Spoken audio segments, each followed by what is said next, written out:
नमस्कार विद्यार्थी मित्रांनो, मी प्राध्यापक प्रभाकर जाधव, भूगोल विभाग, KTHM महाविद्यालय नाशिक.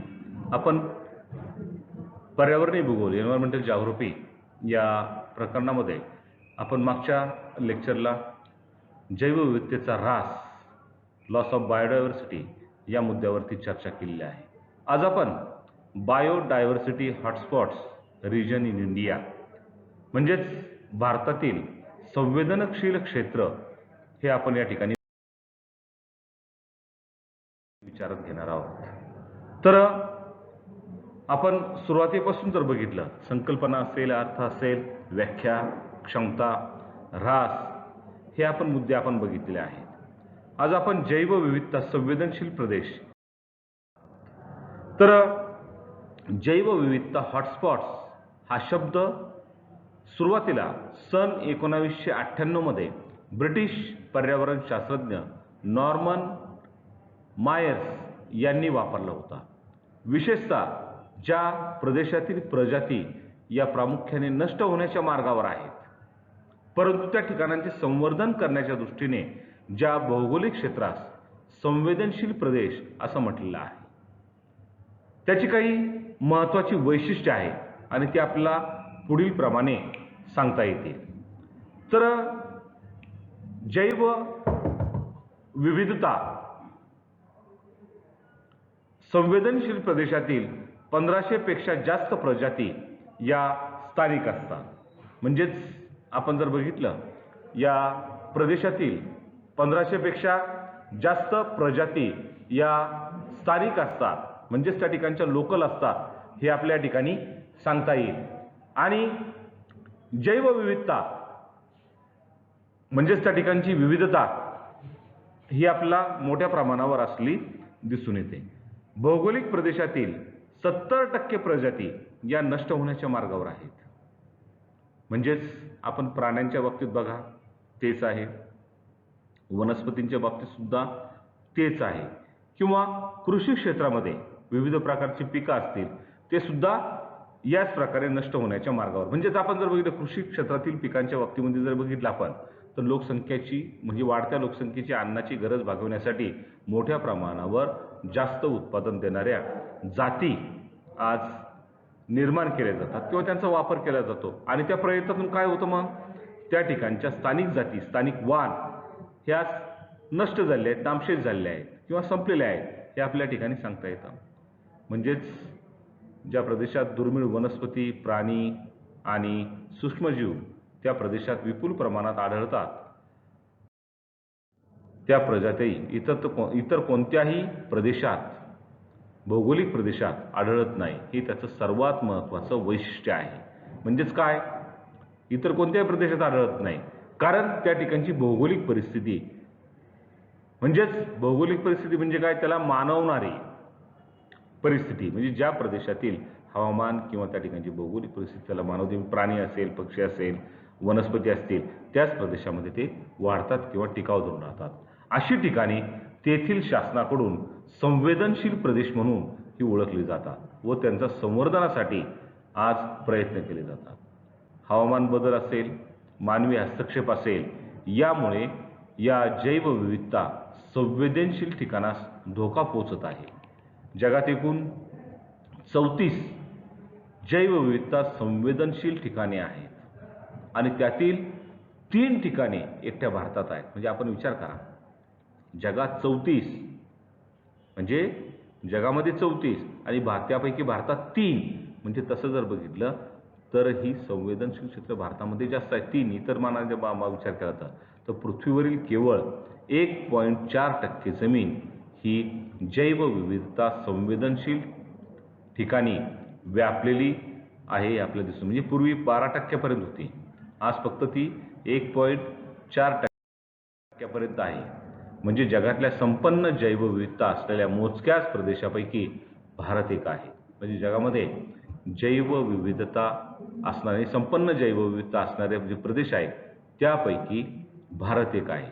म्हणजेच मोजके प्रदेशापैकी थरसारखा वाळवंटी प्रदेश, हिमालयाच्या सानिध्यात असलेल्या सूचिपर्णी वृक्षांची जंगले, त्याचबरोबर नेपाळच्या सीमेजवळील तराईचे प्रदेश आणि ईशान्येकडील ब्रह्मदेशापर्यंत पसरलेले अरण्य, सागराजवळील खारफुटीची वने व अंदमान निकोबार, लक्षद्वीप सारखी द्वीपकल्पे यासारख्या बहुविध परिसंस्थांमुळे भारतात विपुल जैवसंपदा ही आढळून येते. पश्चिम घाट किंवा सह्याद्रीच्या डोंगर रांगा यापैकीच आहेत. म्हणजे पश्चिम घाट किंवा सह्याद्री म्हणजे आपण बघितलं, पश्चिम म्हणजेच समुद्र किनारपट्टीचा जो पर्वतरांगा आहे त्याला सह्याद्री घाट किंवा पश्चिम घाट असं म्हटलं जातं. आणि त्यापैकीच एक जैव विविधता असलेला हा भाग आहे.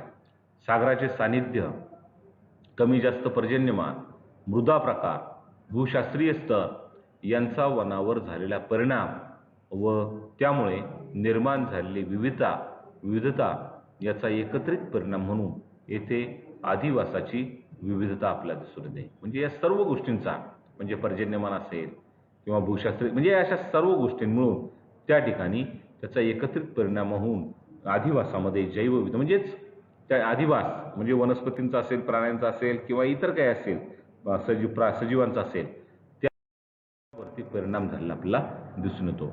घाटमाथ्यावरील जांभ्याची पठारे किंवा सडे ही अशीच एक नाजूक परिसंस्था आहे.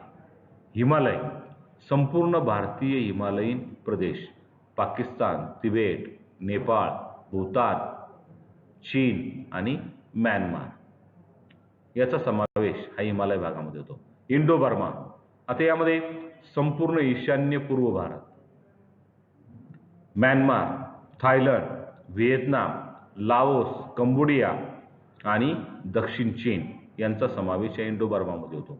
आणि पश्चिम घाट म्हणजे संपूर्ण पश्चिम घाट आणि श्रीलंका यांचा समावेश यात होतो. आता आपण पहिला जो बघणार आहोत तो म्हणजे हिमालय. आता यात संपूर्ण भारतीय हिमालयीन प्रदेश, पाकिस्तान, तिबेट, नेपाळ, भूतान, चीन व म्यानमार, उत्तर पाकिस्तान, नेपाळ, भूतान व दक्षिण भारताच्या वायव्य आणि ईशान्य राज्यांचा हिमालय संवेदनशील क्षेत्रामध्ये समावेश आहे. जगातील सर्वात उंच पर्वत माउंट एव्हरेस्ट. आता माउंट एव्हरेस्ट म्हणजे 8,000 मीटरपेक्षा जास्त उंची आपल्याला माहिती आहे. आणि या अशा उंच पर्वतांचा सुद्धा समावेश यामध्ये होतो. या प्रदेशात 10,000 पेक्षा जास्त अधिक वनस्पती प्रजाती आहेत. एकूण वनस्पतींच्या सुमारे 32% प्रजाती या स्थानिक आहेत. म्हणजे या ठिकाणच्या प्रदेशातील एकूण प्रजातींच्या 32% प्रजाती या स्थानिक आहेत. एकट्या सिक्कीममध्ये, आता एकट्या सिक्कीमचं जर आपण बघितलं, छोटा प्रदेश आहे, भौगोलिक क्षेत्र फक्त 7,298 किलोमीटर आहे, म्हणजे छोटासा प्रदेश आहे.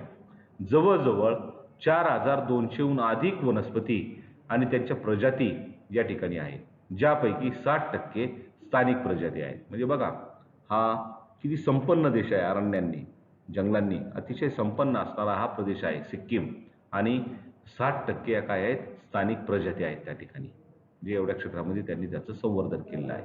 हिमालय संवेदनशील क्षेत्रामध्ये भारतीय प्रदेशात 5,800 पेक्षा जास्त प्रजाती आहेत आणि त्यापैकी सुमारे 30% स्थानिक प्रजाती आहेत. यात सदाहरित वृक्ष, स्प्रूस, देवदार, पाईन, फर, ओक, पोपलर इत्यादी वृक्षांचा समावेश होतो. माकडे, वाघ, हरणे, कस्तुरी मृग, रानटी कुत्रे, अजगर इत्यादी प्राणी सुद्धा या सदाहरित प्रदेशात किंवा या प्रदेशामध्ये आपला आढळताना दिसून येतात. त्यानंतर दुसरा म्हणजे इंडो बर्मा. आता इंडो बर्मा म्हणजे संपूर्ण ईशान्यपूर्व भारत आणि Myanmar, Thailand, Vietnam, Laos, Cambodia व दक्षिण चीन, उत्तर पूर्व राज्य आणि श्रीमंत म्यानमार म्हणजे बर्माचा समृद्ध जैविक समुदायांचा समावेश यामध्ये होतो. आता या ठिकाणी इंडो बर्मा जर आपण बघितलं तर हा थोडा उंच सखल प्रदेश आहे आणि मोठ्या प्रमाणावर त्या ठिकाणी सुद्धा अरण्यांचा भाग आहे. भारतीय प्रदेशात नागालँड, मेघालय, मणिपूर, आसाम व त्रिपुरा या राज्यांचा समावेश होतो. इंडो बर्मा संवेदनशील क्षेत्रामध्ये गंगा ब्रह्मपुत्रेच्या सखल प्रदेशाच्या पूर्व भूभाग हा व्यापलेला आहे. आर्किड, फर, साल, खैर, बांबू, लिंब, गवत इत्यादी वनस्पती या ठिकाणी आढळतात. गवत आणि या गवताबरोबरच त्या ठिकाणी एक शिंगी गेंडा, म्हणजे आता गवताळ प्रदेश आला म्हणजेच आला हा तृणभक्षक प्राणी, एक शिंगी गेंडा, हत्ती, साप, अजगर, तर उंच भागात याक, नीलगाय, उंच भाग म्हणजे कोणता? पर्वतीय भाग, याक, नीलगाय इत्यादी प्राणीसुद्धा त्या ठिकाणी आढळतात. समृद्ध फ्लोरिस्टिक प्रजाती व्यतिरिक्त या प्रदेशात गोड्या पाण्यातील प्राणी, पक्षी आणि स्थानिक प्राण्यांच्या असंख्य प्रजाती सुद्धा या ठिकाणी आढळून येतात. वैशिष्ट्यपूर्ण अशा आढळून येतात. त्यानंतर तिसरा म्हणजे पश्चिम घाट. आता पश्चिम घाट म्हटलं म्हणजे आपल्याला काय करून येतं? पश्चिम किनारपट्टी आपल्याला दिसते आणि त्याचबरोबर श्रीलंकेचा सुद्धा समावेश या पश्चिम घाटामध्ये होतो. आता संपूर्ण पश्चिम घाट व श्रीलंका यांचा समावेश यात होतो. नैऋत्य भारताचा पश्चिम घाट आणि श्रीलंकेचा उच्च भूभाग त्यांच्या भूशास्त्र, हवामान आणि उत्क्रांती इतिहासामध्ये आश्चर्यकारकपणे समान आहेत.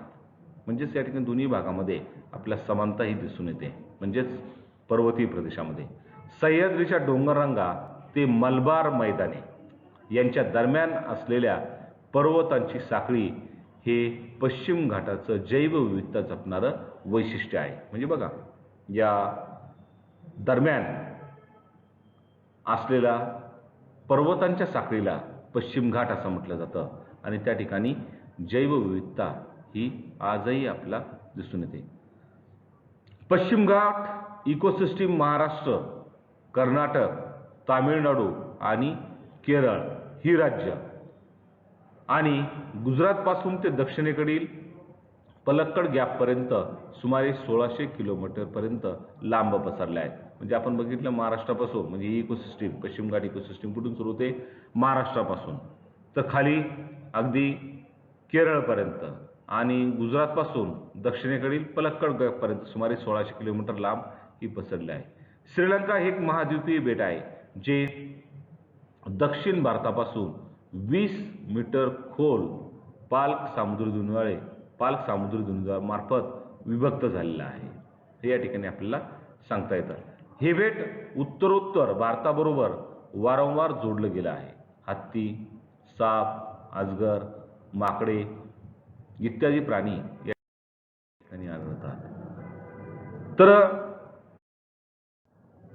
पश्चिम घाट आणि श्रीलंका संवेदनशील क्षेत्रामध्ये 6000 प्रजाती आहेत.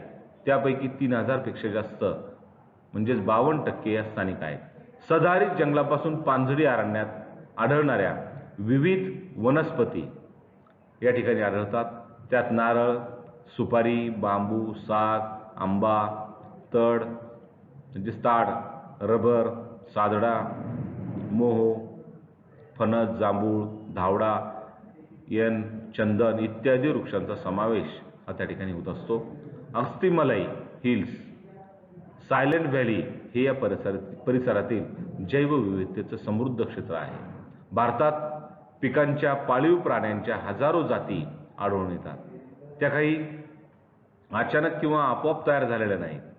त्यासाठी वर्षानुवर्ष म्हणजे शेकडो वर्ष स्थानिक जमातींनी किंवा शेतकऱ्यांनी स्थानिक हवामानाला अनुकूल जाती निवडून त्यांची प्रयत्नपूर्वक जोपासना केली आहे. म्हणजेच काय, या स्थानिक जाती त्या ठिकाणच्या हवामानाला अनुसरून त्या ठिकाणी त्या जोडलेल्या आहेत. प्रयत्नपूर्वक त्यांची जोपासना या लोकांनी केलेली आहे. म्हणून आज तो फुलोरा फुललेला आहे.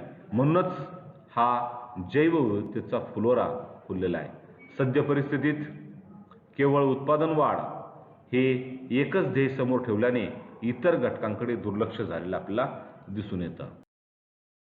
तर विद्यार्थी मित्रांनो, आज आपण या ठिकाणी हा मुद्दा म्हणजेच हॉटस्पॉट्स रिजन्स इंडिया म्हणजे भारतातील संवेदनशील प्रदेश यांचा आज आपण या ठिकाणी अभ्यास केलेला आहे.